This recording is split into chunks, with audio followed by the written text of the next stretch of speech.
कांग्रेस अध्यक्ष राहुल गांधी ने गरीबों को न्यूनतम आमदनी की गारंटी देने का वादा किया है, लेकिन बहुजन समाज पार्टी की मुखिया मायावती ने इस पर सवाल खड़े कर दिए हैं। मायावती ने कहा कि कहीं ये भी पूर्व की कांग्रेस सरकार की गरीबी हटाओ और मौजूदा सरकार के काले धन 15 लाख और अच्छे दिन की तरह नकली वादा तो नहीं।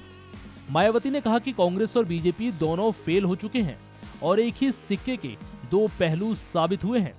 बता दें कि सोमवार को छत्तीसगढ़ में किसान आभार रैली को संबोधित करते हुए कांग्रेस अध्यक्ष राहुल गांधी ने ये ऐलान किया था। इससे पहले कि आपको आगे की कहानी बताएं, आप राहुल गांधी का ये बयान सुनिए। हमने निर्णय ले लिया है कि हिंदुस्तान के हर गरीब व्यक्ति को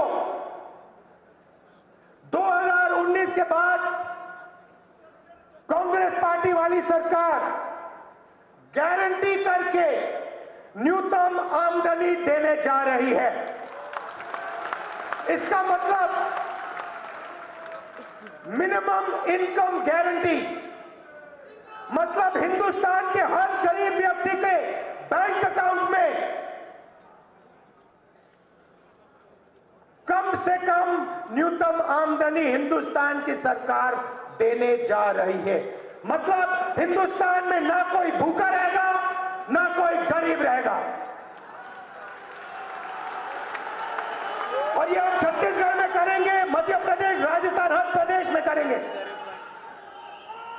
हम दो हिंदुस्तान नहीं चाहते हैं, एक हिंदुस्तान होगा और उस हिंदुस्तान में हर गरीब व्यक्ति को मिनिमम इनकम देने का काम कांग्रेस पार्टी की सरकार करेगी। वहीं राहुल गांधी के इस बयान के बाद मायावती ने ये टिप्पणी की।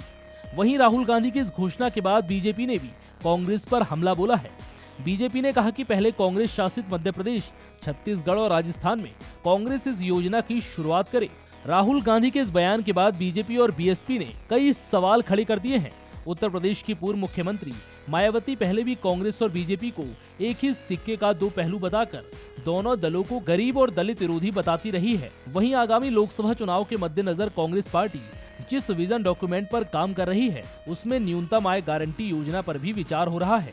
इसकी जानकारी देते हुए पूर्व वित्त मंत्री और कांग्रेस की घोषणा समिति के अध्यक्ष पी चिदम्बरम ने कहा कि छत्तीसगढ़ की किसान रैली में कांग्रेस अध्यक्ष राहुल गांधी की घोषणा ऐतिहासिक है और गरीबों के जीवन में महत्वपूर्ण मोड़ साबित होगी। पिछले 2 वर्षों में यूनिवर्सल बेसिक इनकम के सिद्धांत पर बड़े पैमाने पर चर्चा की गई है।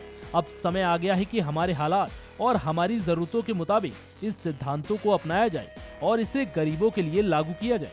चिदम्बरम ने कहा कि हम कांग्रेस घोषणा पत्र में अपनी योजना बताएंगे। वर्ष 2004 से 2014 के बीच 14 करोड़ लोगों को गरीबी के चुंगल से बाहर निकाला गया। भारत से गरीबी का सफाया करने के लिए हमें दृढ़ता से कोशिश करनी होगी। देश के संसाधनों पर पहला अधिकार भारत के गरीबों का है। राहुल गांधी के वादे को लागू करने के लिए कांग्रेस पार्टी संसाधन जुटाएगी। फिलहाल इस जानकारी में इतना ही।